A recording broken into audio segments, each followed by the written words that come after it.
Hello दोस्तों, मैं Aryan Shukla, business advisor and founder online business workshop. मित्रों, एक कथा और सुनाने का मन करता है आपको, और वो राजा विक्रमादित्य से जुड़ी हुई कथा है, लोक कथा है। लोक कथा है, इसकी ऐतिहासिकता को प्रमाणित नहीं किया जा सकता है, मैं प्रमाणित नहीं करता।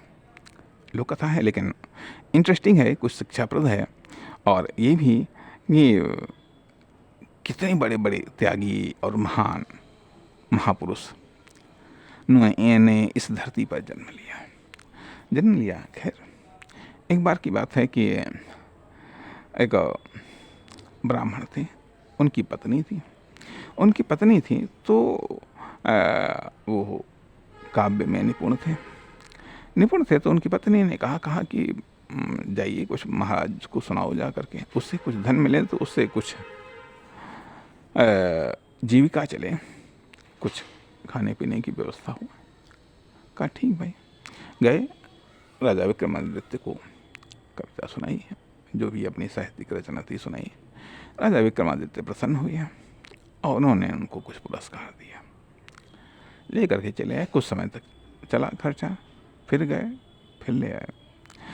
इस प्रकार से जब 2-4 बार हुआ तो विक्रमादित्य ने कहा कि महाराज, हम आपकी कविता से, हम आपकी रचनाओं से बड़ा ही प्रसन्न है। ऐसा करिए, आप यहीं पर हमारे राज्य में ही, हमारी राजधानी में ही आप अपना निवास स्थान बना लीजिएगा, ताकि आपको आने जाने का कष्ट न उठाना पड़े। तो उन्होंने कहा कि महाराज, वो तो बात सत्य है, लेकिन हमें चिंता है अपनी धर्मपत्नी की। यदि आप उनकी रक्षा का वचन दें तो मैं रुक सकता हूँ, अन्यथा मैं नहीं रुक सकता। राजा ने कहा ठीक है, हम आपको आपकी पत्नी की रक्षा का वचन देता हूँ। और उन्होंने सैनिकों की एक टुकड़ी उन ब्राह्मण देवता की पत्नी की सुरक्षा के लिए, घर की सुरक्षा के लिए रख दिया। लेकिन कुछ समय गुजरा, एक दिन क्या हुआ, आग लग गई गांव में आग लग गई, और संयोग से उस आग में उनकी पत्नी जल गई, खत्म हो गई। अब जब ब्राह्मण देवता को पता चला कि राजा ने उनकी पत्नी की सुरक्षा नहीं कर पाया, तो बहुत क्रोधित हुए और उन्होंने कहा कि राजन, मैं आपको श्राप दे दूंगा, या तो हमारी पत्नी को जीवित कीजिएगा, अन्यथा हम आपको श्राप दे देंगे। अब राजा बड़ा परेशान हो गया, कहा महाराज, हमको कुछ समय दीजिएगा, ताकि हम आपकी पत्नी को जीवित करने का कोई उपाय कर सकें। अब ब्राह्मण देवता ने वो जल लिया था श्राप देने के लिए। कहा ठीक है राजन, हम आपको 1 वर्ष का समय देते हैं, 1 वर्ष के अंदर आप हमारी पत्नी को जीवित करिएगा, अन्यथा हम आपको श्राप दे देंगे। वो जल छोड़ दिया। उस जल का ऐसा प्रभाव था कि वहाँ का, उस क्षेत्र का टेम्परेचर बढ़ गया। अब राजा के हंस और हंसनी थे। जब वहाँ का टेम्परेचर बढ़ा तो वह टेम्परेचर उन हंस और हंसनी को सूट नहीं किया। उन्होंने वो राज्य छोड़ दिया, दूसरे के राज्य में पहुँचे जा करके। वहाँ पर क्या देखते हैं कि वहाँ प्रातःकाल वहाँ के राजा की बड़ी जय जयकार होती थी, बहुत जय जयकार होती थी।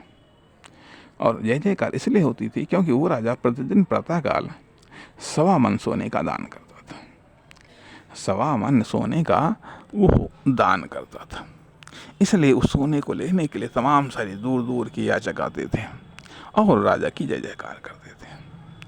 भाई ये हंस हंसनी ये भी अपना वहाँ पर चुकते थे, कोई बात नहीं। एक बार राजा के सैनिकों की निगाह इन पर पड़ी। उन्होंने देखा और राजा से शिकायत की। कहा महाराज, पता नहीं कहाँ से बाहर से 2 हंस और हंसनी आए हैं, सब तो आपकी जय जयकार करते हैं, लेकिन ये हंस हंसनी आपकी जय जयकार नहीं करते हैं। राजा ने कहा ऐसा, पकड़ लो उनको। भाई पकड़ मंगाया गया और कहा इनको जेल में डाल दो। भाई जेल में डाल दिया गया। राजा उनसे मिलने के लिए पहुंचे। कहा ये बताइएगा कि आप हमारी जय जयकार क्यों नहीं करते। तो कहा महाराज, जय जयकार क्या करें, दुनिया जब जब आगर है, अर्थात दुनिया में एक से एक बढ़ करके। राजा ने कहा है क्या हमसे भी बढ़ कर के कोई दानी है? कहा हाँ महाराज, हो सकता है, हो सकता है।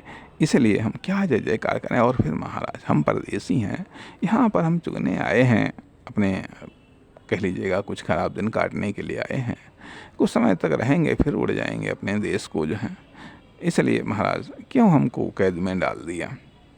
तो कहा नहीं, तुमने कहा है दुनिया की दुनिया जो जो आगर है, दुनिया में एक से एक बढ़कर है। हम देखना चाहते हैं कि आखिरकार हमसे भी बढ़कर के दानी कौन है, कि मैं 1.25 मन सोना दान करता हूँ, आखिरकार हमसे बढ़कर के दानी कौन है? तो हंस बोला, कहा महाराज ऐसे कैसे पता चलेगा? आपने तो दोनों को बंद कर दिया, आखिरकार उसको भी तो पता चलना चाहिए। पता चलना चाहिए कि आखिरकार उसके हंस और हंसनी को किसी ने कैद कर लिया है। और आप ऐसे कैसे जानेंगे? जब तक आप उससे मिलेंगे नहीं तब तक आप कैसे जानेंगे? आप ऐसा करिएगा, एक को छोड़ दीजिएगा ताकि एक उसको लाए तो सही, तब तो आपको पता चलेगा।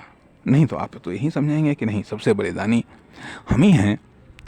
राजा ने कहा बात भी सही है, आखिरकार हम भी तो जाने हैं कि आखिरकार हमसे बड़ा जो दानी है वो क्या दान करता है।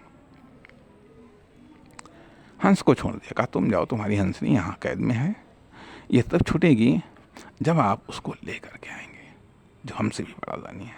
कहा ठीक भाई। हंस गया, राजा विक्रमादित्य के बगीचे में बड़ा उत्पाद मचाने लगा। सुरक्षाकर्मी ने उसको शांत करने का प्रयास किया, नहीं शांत हुआ। राजा से शिकायत की, कहा काफ़ी समय के बाद में महाराज आपका हंस आया है और वो बड़ा उत्पाद मचा रहा है। कहा अच्छा। राजा ने दूध लिया, मोती लिया और आए बगीचे में। कहा हंस दूध पियो, मोती चुनो, क्यों इतना शोर मचा रहे, क्यों नाराज हो, क्यों क्रोधित हो? तो हंस ने कहा कि महाराज हमारी हंसनी को कैद किया गया है और आप कहते हैं कि हम दूध पिए मोती चुने, ऐसा कैसे हो सकता है? तो कहा किसने कैद किया है? तो कहा उस राजा ने। कहा ठीक है, आप दूध पीजिएगा, मोती चुनिएगा और हम चलते हैं, हम आज़ाद करवाएंगे। कहा ठीक, चल दिए भाई। चल दिए। रास्ते में सफ़र में जब राजा को थकान महसूस हुई, कुछ प्यास लगी, तो एक दरवाजे पर गए। दरवाजे पर बाहर चारपाई पड़ी थी, वहाँ पर वो बैठ गए। अपना वेश इनका छिपा हुआ था, अपना राजा का वेश में नहीं थे, ये साधारण वेश में थे।